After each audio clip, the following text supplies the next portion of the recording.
Good night, Montreal. Really glad to be here in this home of state-sponsored innovation. But hey, who is John Galt anyway? So, kind of find the libertarians in the room. Je vais faire ma présentation en français et quelques bouts en anglais. Je vais vous parler de Scam as a Service, non, en fait, de Ethereum et Rootstock.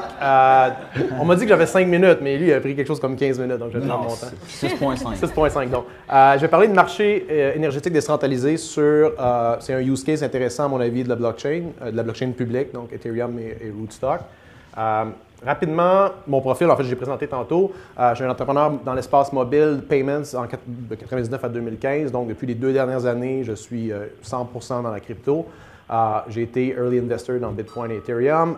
J'ai gagné le hackathon de Consensus en 2016 avec un projet qui s'appelle UnionD, qui était une désintermédiation d'un syndicat d'employés avec le blockchain Ethereum. Donc, ce qu'on a fait, c'est qu'on a pris un syndicat d'employés, donc élire des représentants, voter des budgets, prendre des votes, et on a, faire une abstraction avec le DAO. Un DAO, pas le DAO. Je suis membre également du comité consultatif FinTech de l'Autorité des marchés financiers. Comme dit ma collègue Léa tantôt, le marché régulataire canadien est assez friendly à l'environnement Bitcoin, comme l'Angleterre et disons, l'Australie. Je suis également un consultant spécialisé en technologie Bitcoin et blockchain. Je contribue à quelques médias, dont Forbes.com, Prince Arthur Herald, Journal de Montréal et Radio X, qui est une radio qui parle de trucs ésotériques comme réduire la taille de l'État, free market. Bon. Donc, et également, une annonce majeure qu'on va faire dans les prochains jours. Je suis cofondateur d'un centre d'expertise mondial blockchain à Montréal. Qui va, d'ailleurs, on vient de lever un financement de plusieurs millions de dollars, qui va regrouper parmi les plus grands experts internationaux dans la blockchain. On va avoir un espace physique. En fait, on reprend le lead de l'ambassade Bitcoin qui appuie la transition. Il va y avoir un espace de coworking, il va y avoir des experts en résidence et bref, c'est quelque chose qu'on va annoncer dans les prochains jours. On est très, très fiers de ça.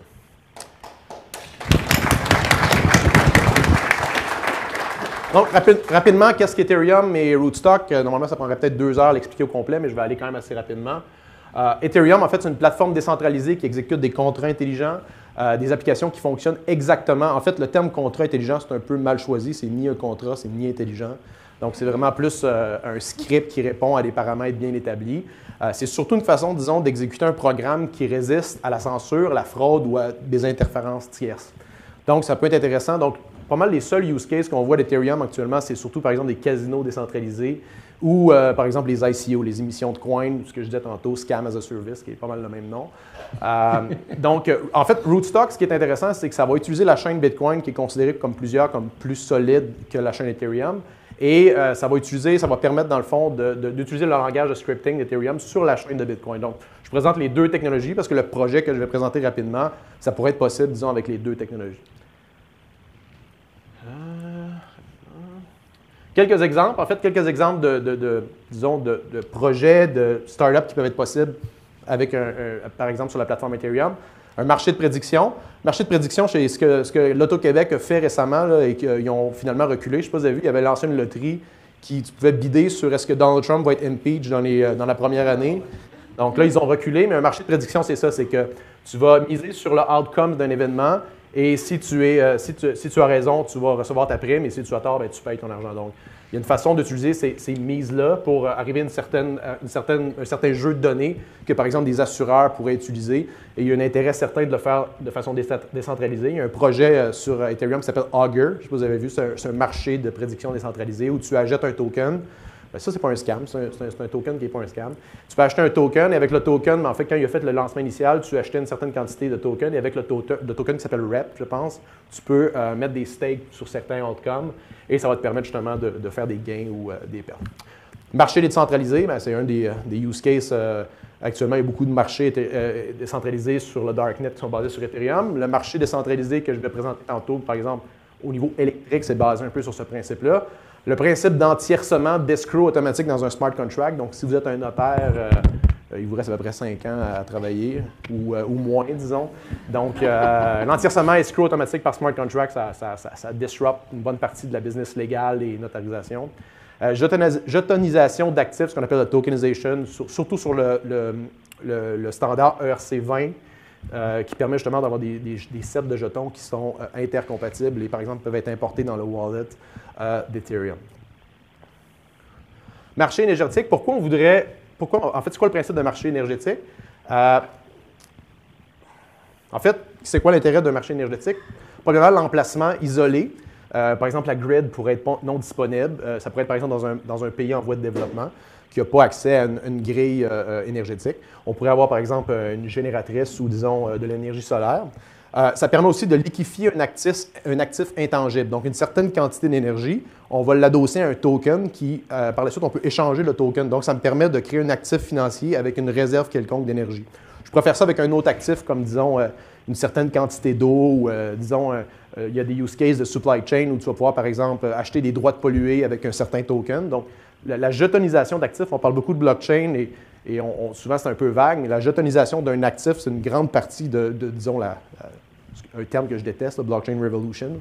Donc, ça va permettre aussi l'échange entre les participants parce que le token peut être échangé sur un marché secondaire ou sur un marché direct.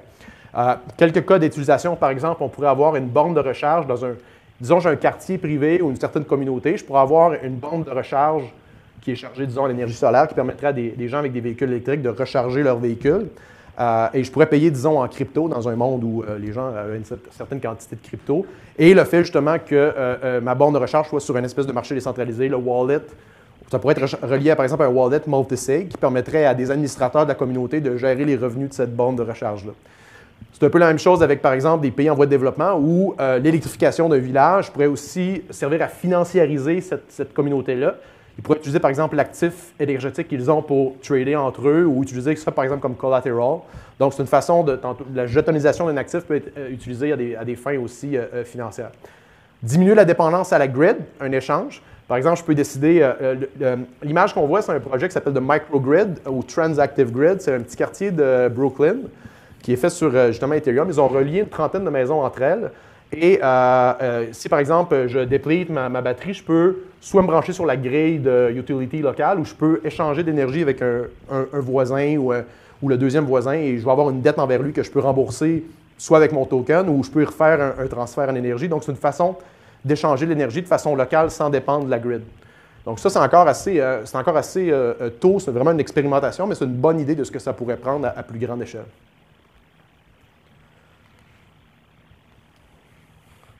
Pointer as a service. OK. Donc, on voit ici l'exemple de Martha. En fait, Martha, son surplus de production avec son panneau solaire, bien, elle peut décider soit de... Ici, en fait, il y a un gros problème législatif. On pourrait difficilement implémenter un système comme ça parce qu'il y a un problème législatif avec Hydro-Québec qui possède le monopole sur la revente d'énergie. Donc, ça prendrait une espèce de décret qui permettrait à une communauté d'échanger, disons, une certaine quantité d'énergie. Donc, il faudrait voir... Comme un paquet de trucs comme Uber, on s'est rendu compte que les lois qu'on avait sur le taxi étaient incompatibles avec ces nouveaux modèles-là. Bien, probablement que justement ces modèles d'énergie décentralisés-là, on va souvent se buter à des obstacles juridiques là, de lois énergétiques qui datent là, des années 60. Donc, je reviens à la présentation. Martha accumule de l'énergie avec son panneau solaire. Elle peut décider, par exemple, de trader avec son voisin ou normalement, elle pourrait aussi vendre à la grid, mais là, c'est une quantité qui est infime. Là, ou elle pourrait justement échanger sur le marché local, le P2P market, qui est adossé au blockchain Ethereum. Pourquoi on utilise le blockchain Ethereum? Bien, moi, j'appelle ça le problème de la banque Monopoly. Quand tu joues Monopoly puis il y a un gars qui contrôle la banque, bien, il peut toujours se glisser un 500 ou en donner un voisin. Quand le marché est décentralisé sur un smart contract Ethereum, bien, tout est transparent au marché et personne ne peut vraiment tamper avec les transactions. Donc, c'est ce qui est un marché énergétique décentralisé qui est rendu possible avec un blockchain comme Ethereum ou avec Rootstock via le blockchain Bitcoin. That's it.